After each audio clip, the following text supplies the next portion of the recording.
Humanity should set about these mining and settling of space as soon as is practically possible.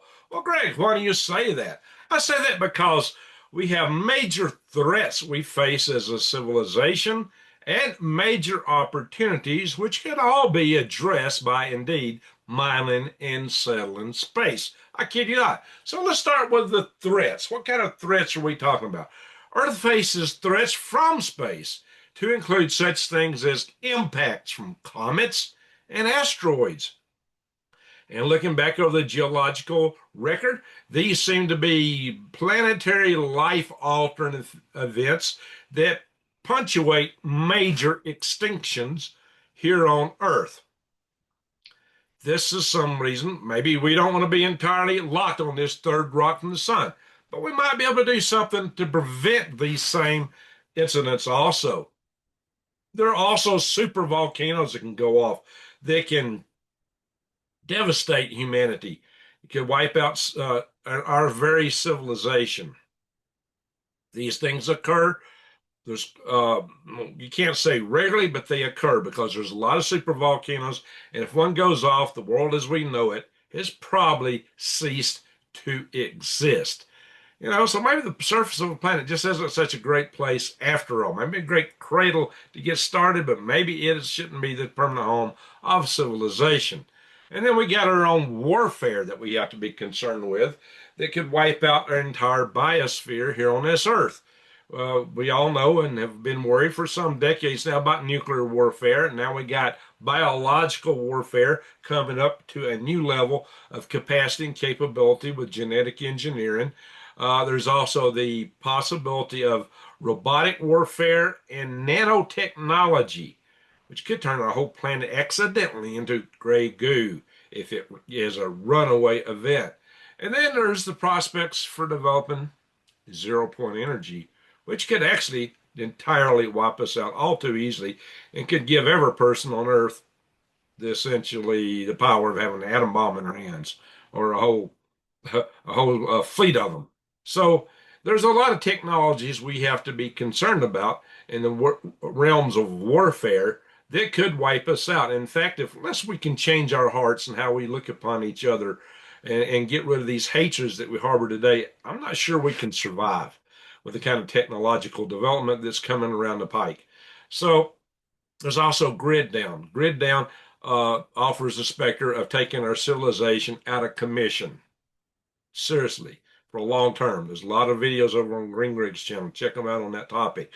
But we're talking about events that have several major root causes that could cause it to happen. There's environmental degradation, in part due to mining here on Earth in our biosphere. And then there's resource depletion. And of course, there's other galactic events like perhaps a cosmic ray event, a cosmic ray event could be aimed right at Earth from a black hole collisions or something like that that could wipe us out just from uh, things like that. So just being right here on this third rock, we need to spread life out. We shouldn't be confined here anymore. That's one argument. And of course, space is a military high ground. So there is an advantage to be had from any one side of whatever's going on this planet to being in the high ground of space and not yielding it entirely to the other side. But these same pressures for threats that exist here on Earth would exist for any civilization in space. And these would all argue for any and every civilization wanting eventually to break out and find their way once they develop the technological capabilities to space itself. Because, in particular, there are opportunities. Some of these same threats also equal major opportunities available to other civilizations. For example, the asteroids and the moons offer worlds of resources. Our own asteroid belt has just about all the materials we need. You might find rare earths, platinum group materials. We believe there's an asteroid out there, Psychos, that's mainly platinum group metals and gold and things like that. It's worth a fortune. if indeed it's consists of what we think, vast fortune. There are lots of near-Earth asteroids which pose a threat of eventually colliding with Earth, but are also easier to get to in terms of energy to get to it and to bring materials back to Earth. So these would be the low-hanging fruit where you'd probably start asteroid mining. Asteroid mining offers some of the best prospects for material resources in the future. The moon, also being where it is nearby all the time, is a potential stable source right next to us. We also believe we now have a new quasi moon that's co-orbiting with Earth for the next few decades, although it might be a spent rocket booster. I'll have to cover that in the future. So there's some question about what this one is, but we've had the quasi moons before, and we may get some more. And they also offer, as I did a video recently, an opportunity for mining that would be very good in terms of low energy access and permeability, basically being right accessible at hand. So the moon also has uh, helium-3. Helium-3 is helium enriched by the solar winds, basically, to be a potential source for fusion energy that could power our Earth for millennium to come if we develop fusion energy. But that's not the only energy alternative available in space. There's something called solar power. It's believed that because, there's 8,000 miles in diameter. Geosynchronous orbit, where you can park a satellite over the same spot on Earth, is, uh, over 22,000 miles out. So, you're talking an orbit something on the order of 45,000 miles in diameter. So this is a huge area that you could park satellites to collect solar energy, which would actually be in the sunlight over 99% of the time. And they could beam that energy to Earth without requiring batteries. Or they could beam it for uses in space, like maybe we could remove some of the more nasty elements of smelting. If we're mining metals from space, smelting and processing these metals and materials, we could keep the more energy intensive and the more nasty aspects of processing that stuff in space and bring more refined finished products to Earth one of these days. There are a lot of things out there, but some of them you can actually manufacture these solar power satellites potentially from materials from lunar regolith. Those studies were done back in the 70s. George K. O'Neill played a big hand in that. And there's also what I think may be the first application for space materials that requires no processing, that might answer some of the problems we're facing today, is just mass for shielding, basically orbital foxholes. We've got so many satellites in orbit that we're at risk of hitting what's known as the Kessler limit. The Kessler limit says once you get so much debris up there in space from collisions of satellites and anti-satellite tests, space warfare, or whatever, that these pieces of debris will go out and hit other satellites, and they'll blow up, and their stuff will go hit other satellites, and it'd be like a chain reaction. It would just start propagating and feeding out very fast and causing a situation where you might not even have access to orbit, at least as we know it today. One thing you could do is pack these satellites with lunar regolith. You bring the regolith down from the moon, shoot it off of the moon with a mass driver. I've covered that before. Why we don't want China to get to the moon first.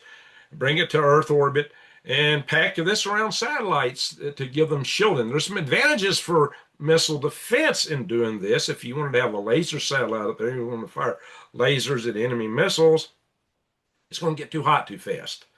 You would have a thermal sink to dump your heat into for firing your laser if you had that mass around you. Plus, you would also have shielding in case somebody wanted to take your satellite, your anti-missile satellite, out.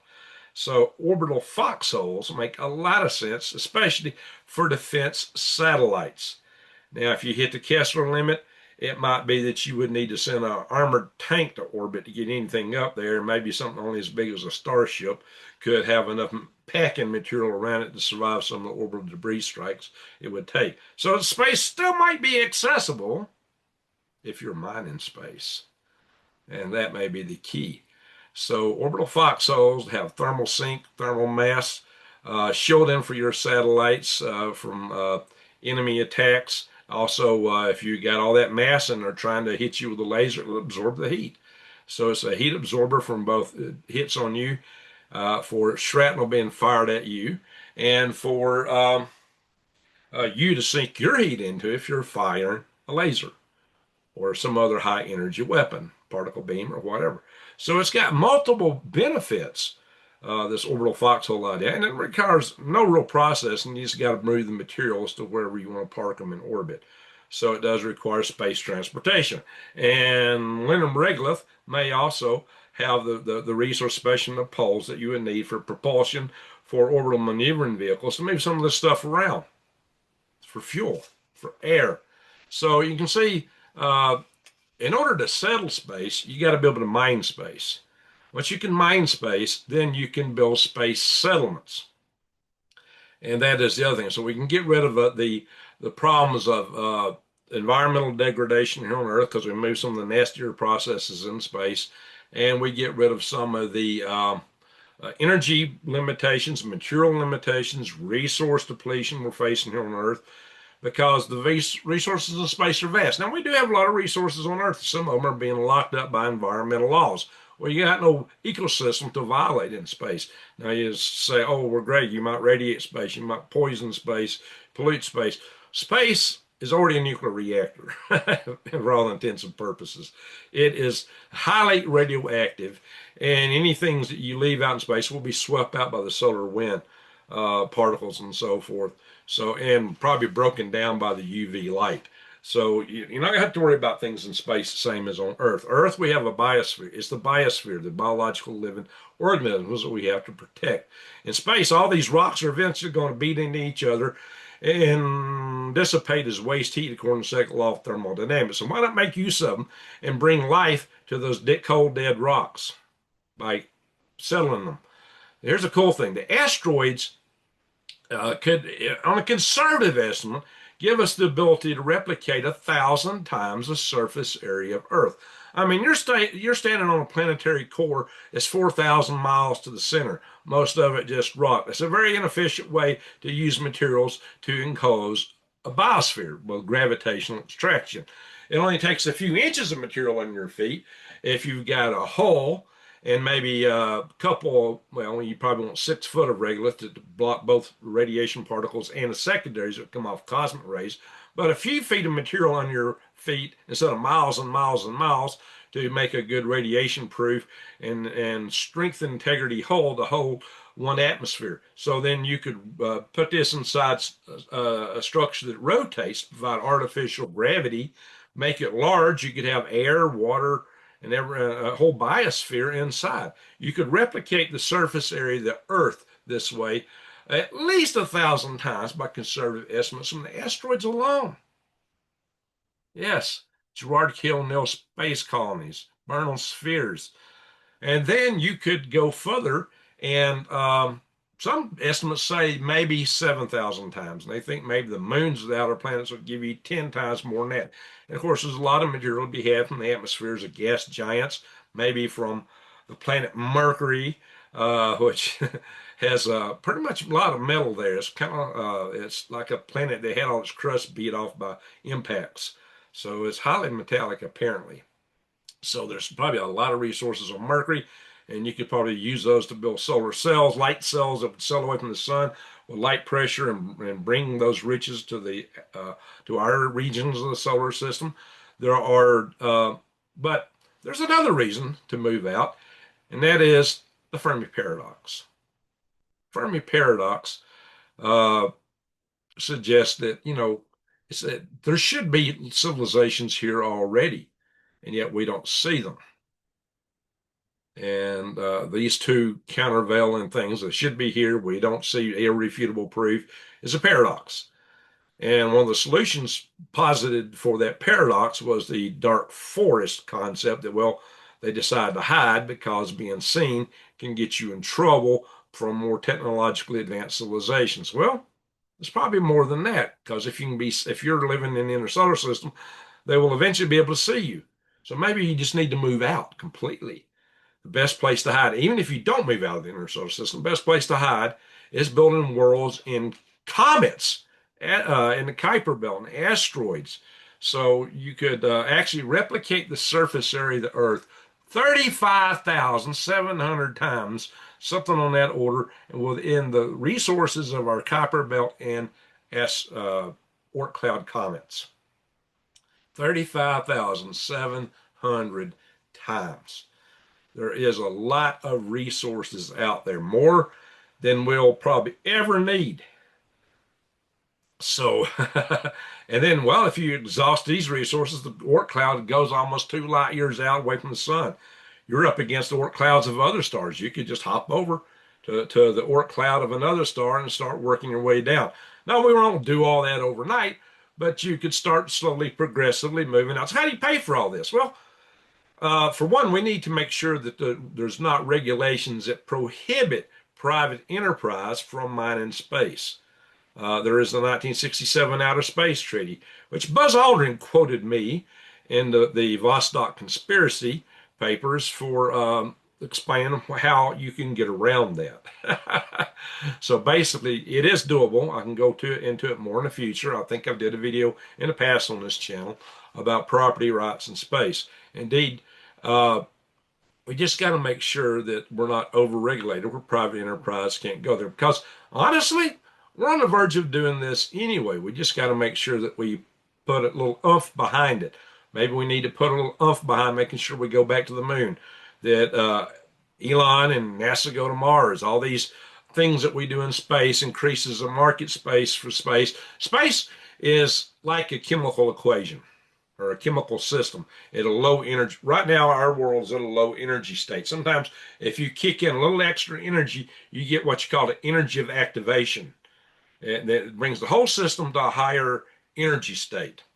Well, space is a higher energy state, being able to come up with ways to mine space and extract resources from space. That is the energy of activation. Once you get up there, you're in a whole new playing field. You got a whole new economy, a vast economy available of vast resources of energy and materials beyond our little monkey minds. It was huge what could be available. And so, we just start going a little bit by little bit. It's the SpaceX Starship, and hopefully even the Blue Origins, New Glenn, and derivatives that come out from that. Vulcan is new rockets, even what the Chinese are going to be coming out with, copying all these setting vehicles. Hopefully will greatly reduce the cost of getting to space to make space mining and settlement practical. That was the whole objective of Starship in the first place. So let's hope that these things happen. Let's keep pushing for them to happen. Let's make sure there's not regulations that inhibit them. And let's try not to destroy ourselves before we come up with this grand opportunity. That may be the biggest challenge of all. Can we survive our own selves for the next couple decades as we develop these systems? That's the mystery. And that's going to be the crux of the problem, is surviving ourselves in the meantime. Because, frankly, we're fighting over the breadcrumbs down here when it's raining soup in space. Why in the world do we keep fighting over silly things here on this earth when there's vast resources available out there? And that's what we need to aim for. Look up, my friends. Keep looking up. The future can be in space. So if you enjoyed this video, subscribe, bang the bell, and click all. And I highly encourage you to share my videos far and wide, because I'm going to try to reach out with some hopeful messages here. I will go more into how you can go about colonizing space in the near future. But what's true for us would be true for other civilizations too. And I'm going to cover a theory soon that talks about mundanity, why they think that nobody else would be really going out. And I'm basically going to crush that one. I'll give it some honor, some homage, but I'm basically going to crush it. And this is one of the tenets I'll be using to crush that with. So if you want to see another video, watch this one up here. This one talks a little bit about expanding into the Oort cloud and Kuiper belt. It's my dark fortress concept. But it does talk about these things. So have a look, see it. Thank you for watching. Greg out.